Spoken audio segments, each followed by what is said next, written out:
பாவமானது மனிதனை அடிமைப்படுத்தி அவனை அந்த கெட்ட காரியங்களை செய்யும்படி பழக்கப்படுத்தி விடுகிறது, உங்களை வஞ்சித்து.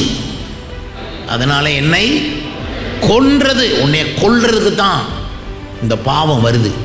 பிரதர், பாவம் ஒரு சர்ப்பம், சமயம் பார்த்துட்டே உன்னை தீண்டிரும்.